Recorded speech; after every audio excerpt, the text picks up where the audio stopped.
Thomas Edison was relentless in his pursuit of ideas, but he also knew that the human mind had limits.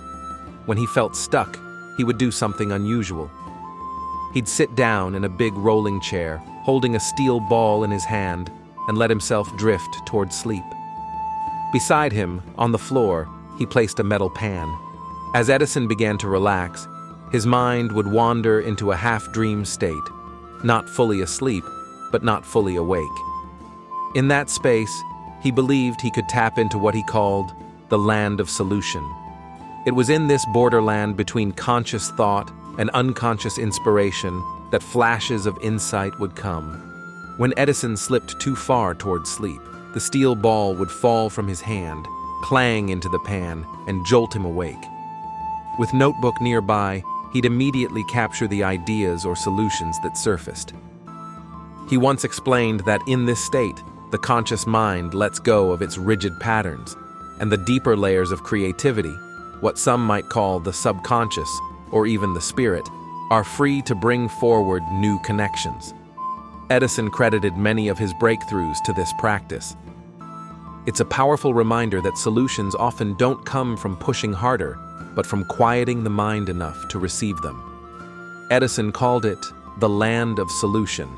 But biblically, when you understand the essence of your being, your real identity, you will understand it as the kingdom within, the place where God's wisdom meets human openness. This is the spirit of infinite wisdom, and in the degree that we open ourselves to it, does the highest wisdom manifest itself to and through us. We can in this way go to the very heart of the universe itself and find the mysteries hidden to the majority of mankind, hidden to them, though not hidden of themselves. In order for the highest wisdom and insight, we must have absolute confidence in the divine guiding us, but not through the channel of someone else. And why should we go to another for knowledge and wisdom? With God is no respect of persons. Why should we seek these things secondhand?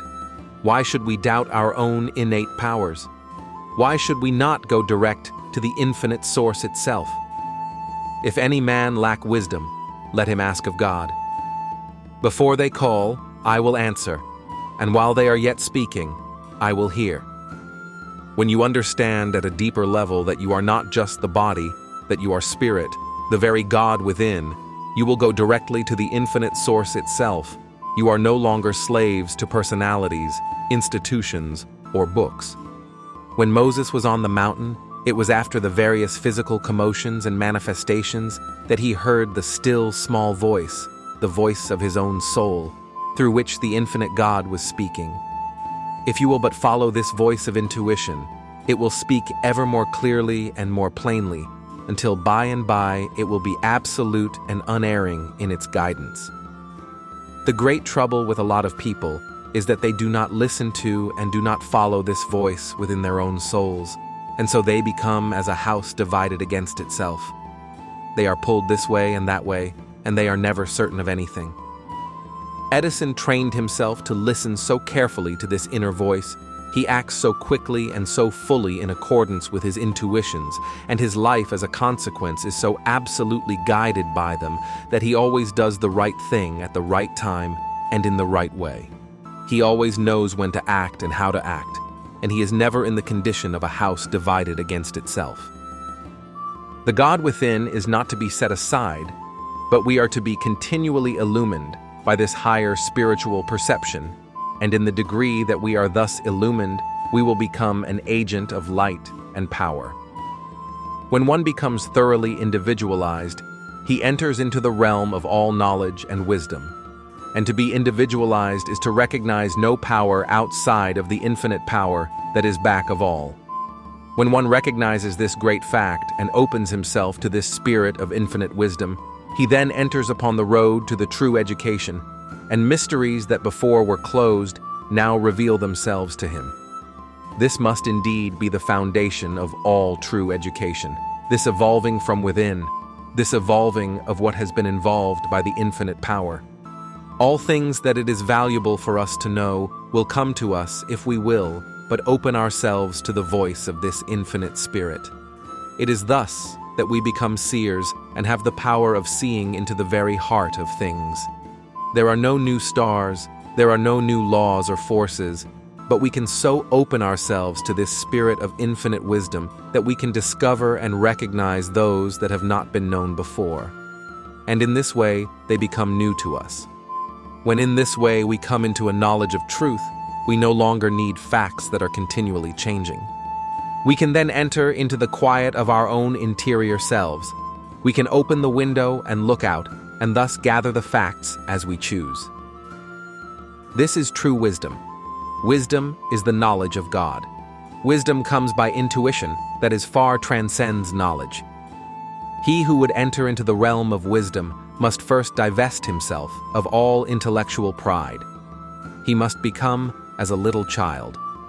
Prejudices, preconceived opinions, and beliefs always stand in the way of true wisdom. Conceited opinions are always suicidal in their influences. They bar the door to the entrance of truth. All around us we see men in the religious world, in the world of science, in the political, in the social world, who through intellectual pride are so wrapped in their own conceits and prejudices that larger and later revelations of truth can find no entrance to them. And instead of growing and expanding, they are becoming dwarfed and stunted and still more incapable of receiving truth.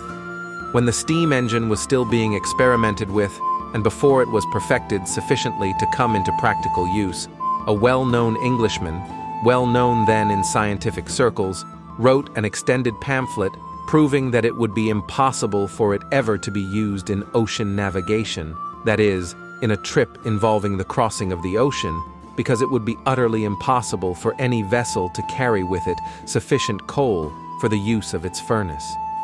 And the interesting feature of the whole matter was that the very first steam vessel that made the trip from England to America had among its cargo a part of the first edition of this carefully prepared pamphlet.